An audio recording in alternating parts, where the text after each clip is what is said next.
안녕하세요. 동서문화로의 신영철입니다.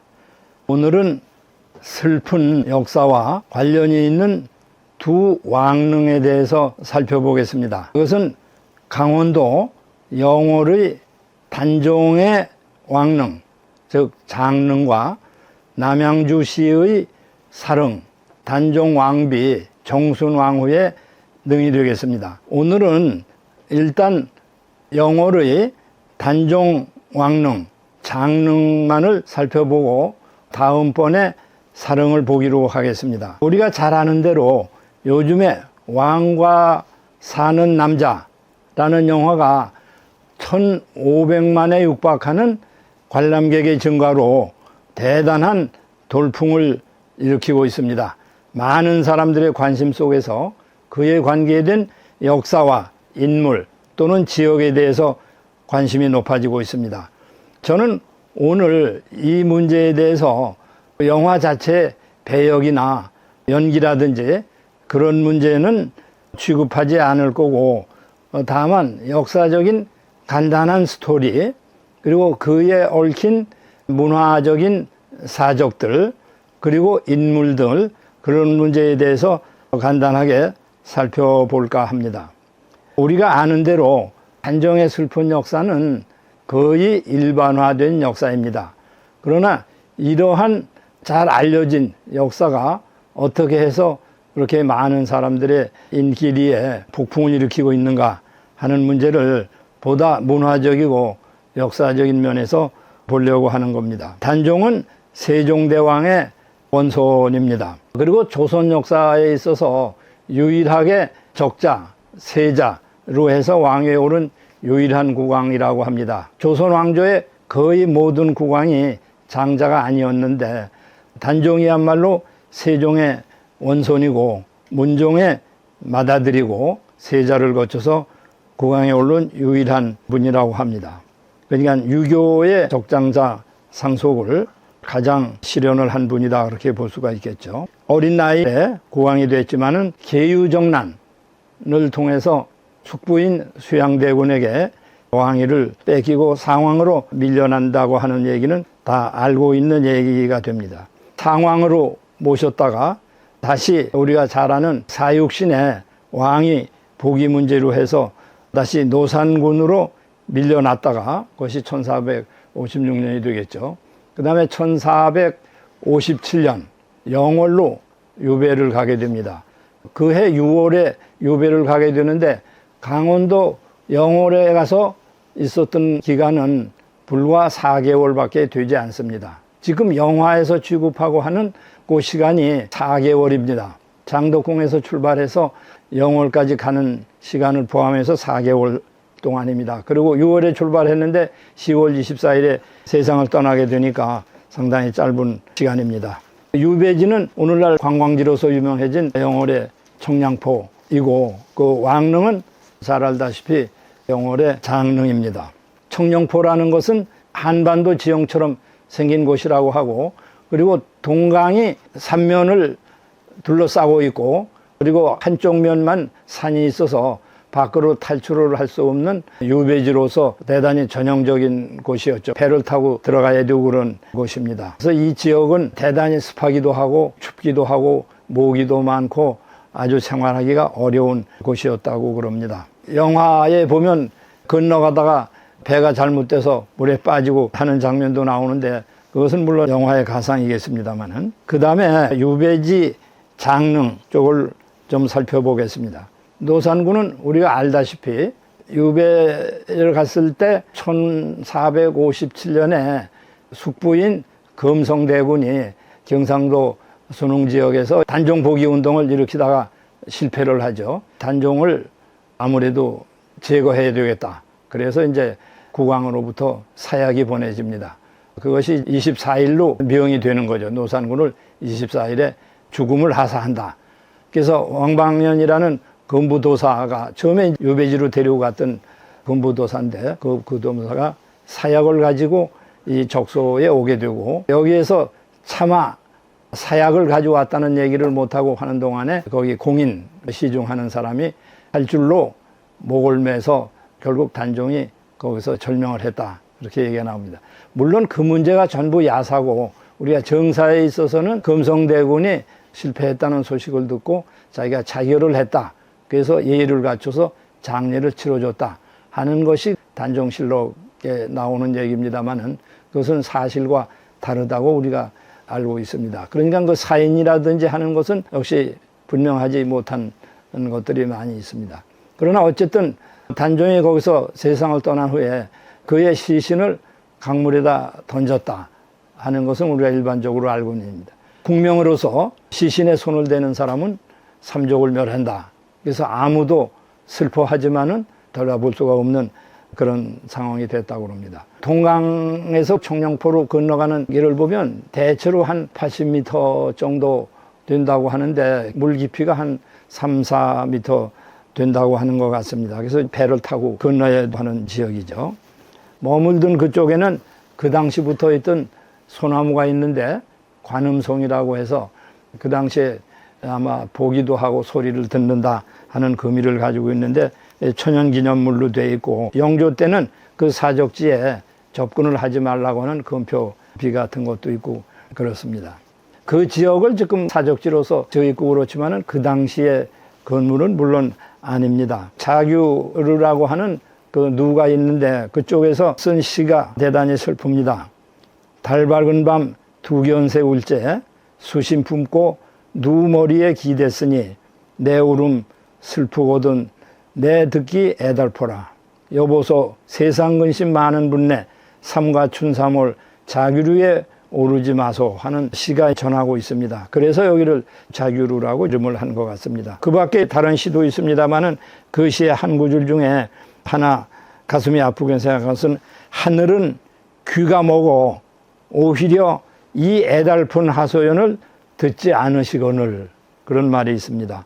기가 막힌 얘기죠. 이와 같이 슬픈 사회를 하늘은 왜 모르느냐. 하늘은 정의를 위해서 모든 일을 주관한다고 생각하는 게 원칙 아니에요. 하늘은 알 거다, 정의는 알 거다 하는데 그래서 노산군의 유배지로 사역을 갔던 그 무도사 왕방현은 왕씨로서 조선 왕조 초에는 고려의 국성이 왕씨이기 때문에 왕씨들을 많이 처벌하고 그랬다고 그래요.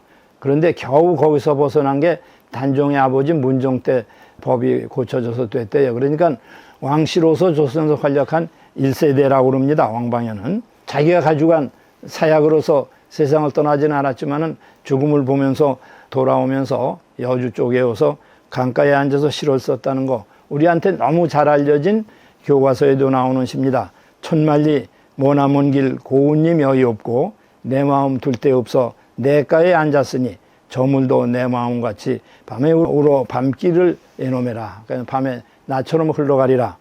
그리고 구전에 전하는 바에 의하면 이 사람은 돌아와서 너무 슬프고 실망을 해서 관직을 버리고 육군사관학교 있는 그 근처 목동에 가서 배를 심어서 배가 먹골배로 유명해졌다고 그럽니다. 왜 배를 심었느냐 하면 단종을 모시고 갈 때 단종이 목이 말라서 물을 달라고 그러는데 그게 금지가 됐다고 그럽니다. 그냥 물을 못 줘요. 그러니까. 그래서 그게 너무 안타까워서 그 생각을 하면서 단종이 세상을 떠난 날이 되면 잘 익은 배를 제물을 차려놓고 절을 했다고 하는 야사가 있습니다. 단종이 1457년 10월 24일 죽임을 당했지 않습니까? 그리고 시신이 동강에 버려졌는데 3일을 그냥 물에 있었다. 그런데 호장 어몽도라는 사람이 자기의 아들 3명과 함께 시신을 수습해서 자기네 집 선산에 장례를 치렀다. 그것이 오늘날 우리가 가는 장릉입니다. 조선 왕조의 모든 왕릉이 다 서울과 경기도에 있지만은 유일하게 강원도 영월에 있는 장릉이 되겠습니다. 그리고 이렇게 평지에 잘 갖추어지고 그 밑에 제실이라든지 이런 것들이 있지만은 산 위에 올라가서 언덕에 있기 때문에 좀 올라가서 한참 걸어가야 됩니다. 그 아래쪽에서부터 한 5리쯤 된다고 그럽니다. 그러니까 왕릉의 규모라든지 거기 성물이라든지 이런 것들은 다른 왕릉에 비해서 아주 간소합니다. 어몽도는 자기 아들 삼형제와 함께 자기 어머니를 위해서 준비했던 관에다가 입관해서 거기다 언 땅을 파면서 비밀리에 암장을 한 거죠. 그리고 간단히 평토장을 해서 이렇게 봉분도 없이 그냥 대게 해놓고 돌멩이 하나 놓고 나무를 하나 심어 놨다고 그럽니다. 그러나 대체로 그 지역 사람들은 알고는 있었고 나중에 관에서 조사를 나온다 해도 사람들은 모르는 체하고 말을 안 했다. 그렇게 전해집니다. 좀 시간이 상당히 지나서 영월 군수로 오는 사람이 꿈에 단종이 현명을 해서 거기서 찾았다. 그런 야사의 기록들도 있고 그래서 낙촌 비각이라고 하는 비각이 그 아래 세워지고 그랬습니다. 1698년 숙종 24년입니다. 숙종은 영조의 아버지가 되는 분이고 그리고 왕위를 무려 46년을 한 분이니까 영조, 정조와 합친다면 조선의 안정기, 번영기라고 할 수가 있죠. 르네상스라고 그 당시를 얘기하는 사람도 있고 예술에서는 진경시대라고도 합니다. 그러니까 임진왜란과 병자호란이 지나면서 어느 정도 수습이 되고 왕권이 강화되는 그런 시기였습니다. 숙종 24년에 기록에 의하면 여러 신하들이 놀랐다고 그럽니다. 세조를 옹위하기 위해서 했던 신숙주나 한명희 같은 사람이 있고 또 세조를 반대해서 단종을 위해서 죽은 성삼문이나 박평년 같은 사람도 있습니다. 그러면 숙종의 입장에서 볼 때 왕 자체를 배반하지 않는 충성이 사실은 더 중요한 거죠. 어떤 면에서. 그러니까 유교적인 면에서 왕권이 강화됐다 하는 점을 볼 수가 있습니다. 단종이 이제 단종으로서 복유가 되고 왕릉으로서 능에 대한 의치도 올라가고 그러고 보면 그 당시에 단종의 왕후로서 남편을 이별하고 무려 82세까지 살았던 정순왕후의 능도 복유가 되는 겁니다. 그것은 남양주의 사릉이 되죠. 82세라고 하면 아마 연산군을 지나서 종종 때거든요. 그러면 그때 자기 남편, 자기들을 파멸시킨 모든 사람이 죽는 거를 다 봤습니다. 세조가 세상을 떠나는 거, 그 다음에 계유정난을 설계한 한명회, 신숙주 이런 사람이 다 죽었습니다. 모략에 능한 한명회는 놀랍게도 연산군의 갑자사화 때 부관참시를 당했습니다. 왜 부관참시를 당했느냐면 연산군의 어머니를 폐하는데 동의를 했다고 그래서 그러니까 그 자기를 파멸시켰던 사람들이 다 죽거나 없어진 모든 것을 다 보고 그리고 조선 왕조에 있어서 왕으로서 가장 오래 살았다고 그럽니다. 241년이 지나서 왕릉으로서 이게 되는 거죠. 단종을 위해서 죽은 사육신 노량진의 묘도 있고 그렇지만 다 알지만은 또 우리가 죽지는 않았어도 살아있으면서 또 단종을 위해서 벼슬도 안 하고 한 생육신 있는데 남영훈이라든지 김시습이라든지 남영훈 김시습 같은 사람은 특히 김시습은 당시 그 영월에 와서 단종도 찾아뵙고 나중에 단종의 사후에 있어서도 어몽도와 함께 제사도 지내고 그랬다는 얘기도 있습니다. 숙종도 단종의 왕릉 또 단종을 생각하면서 시를 지었다고 하는 것도 오늘날 전하고 있습니다. 그러면 장릉에 대해서 조금 살펴보겠습니다. 장릉은 말할 것도 없이 말씀드린 대로 모든 왕릉이 서울과 경기도에 있는데 거기서 700리나 떨어진 강원도 영월에 있다는 거 이것도 상당히 비극적인 역사가 되겠죠. 그러나 어쨌든 조선 왕릉의 모든 왕릉들이 유네스코 세계문화유산이 되어 있으니까 유네스코 문화유산으로서 왕릉이 영월의 한 분이 존재한다 하는 것은 또 하나의 우리의 역사가 됩니다. 왕릉 앞에는 그렇게 크지는 않지만은 소나무가 하나 있는데 그 소나무는 사릉에서 옮겨 심었습니다. 사릉의 소나무가 남편인 장릉을 위해서 가지가 동쪽으로 뻗쳤다고 그래서 사릉에 있는 나무를 캐다가 광릉 앞에다가 심어놨. 정령송이라고 영혼이 서로 만나는 소나무라고도 합니다. 이렇게 조금 언덕을 올라가서 등산하듯이 걸어가서 왕릉이 있기 때문에 그 왕릉 옆에 정자각이라든지 여러 건물들이 있질 못합니다. 그 아래 내려와서 평지에 있는 거죠. 그러니까 다른 왕릉하고는 같지 않죠. 삼족을 멸한다는 위험을 무릅쓰고 시신을 모셔다가 장례를 치러준 오몽도에 장려각이 있습니다. 충이지사라고 충과 의를 위해서 살았다. 그래서 충이라는 그러고 죽은 뒤에 주어지는 거지만은 공조판서로서 충의사로 정력하게 있습니다. 이것은 오늘날 아마 영화에서도 그렇고 특히 우리나라 사람이나 외국 사람들도 정말 자기뿐만 아니라 삼족이 멸한다는 위험에 그런 일을 할 수 있느냐. 영화를 만든 사람들한테 그런 질문을 했습니다. 당신도 지금 그런 일을 당하면 어몽도처럼 할 자신이 있습니까? 그때 아유 저는 못합니다.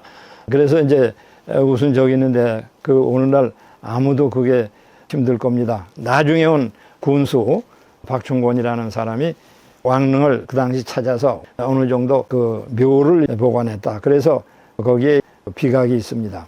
그리고 그 밑에는 268명이 되는 충의지사를 모셔낸 장판곡이라는 단종을 모시고 있다가 죽은 사람들, 그리고 궁녀들은 거기서 강에 빠져서 죽었다고 그러는데, 그래서 거기도 이제 낙화암이라는 그 지명도 있고, 생육신, 사육신 해가지고 그 당시 죽은 사람이 아마 7, 8명에 이른다고 하니까 그런 많은 분들을 위한 영혼을 추모하는 그런 건물들도 있고, 그쪽에는 그 당시의 역사를 볼 수 있는 단종의 역사관도 있습니다. 청룡포나 그 다음에 단종의 장릉, 그런 곳은 오늘날 수많은 사람들이 관광으로서 눈물을 흘리면서 영화를 생각하고 또 외국에서도 많은 관광객들이 온다고 하는데, 오늘날에는 대화의 관심의 대상이 되지만은 하나의 역사 스토리로서 또 하나 비극으로서 얼마나 슬픈 역사가 되겠습니까?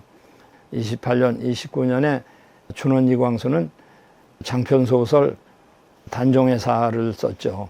단종의사에서 단종의 슬픈 역사 중에 특히 이러한 슬픈 역사는 우리나라뿐만 아니라 세계사에서도 드물 거다. 그 당시는 일제시대니까 우리가 단종의 이 슬픈 역사는 우리 민족이 일제의 압박을 받는 것하고도 함께 생각할 수가 있다. 그런 얘기를 했습니다. 100년 전에 얘기한 것이 21세기에 와서도 많은 사람들의 마음과 같이 할 수 있다는 것은 상당히 놀라운 일이다. 그런 생각합니다. 어떤 사람은 얘기를 합니다. 단종이 세상을 떠날 때 우리나라 인구는 아마 500만도 안 되지 않았을 거 아니냐. 근데 지금 그 영화를 보면서 눈물을 흘리는 사람이 1500만에 이르렀다고 하는 것은 얼마나 놀라운 일이냐. 그런 얘기를 합니다. 우리가 문화, 역사, 민속 이런 점으로 볼 때 우리나라 민중 속에 숨겨져 있는 새로운 어떤 갈구, 갈증 이런 것들하고 잘 맞지 않느냐 하는 생각을 해봅니다.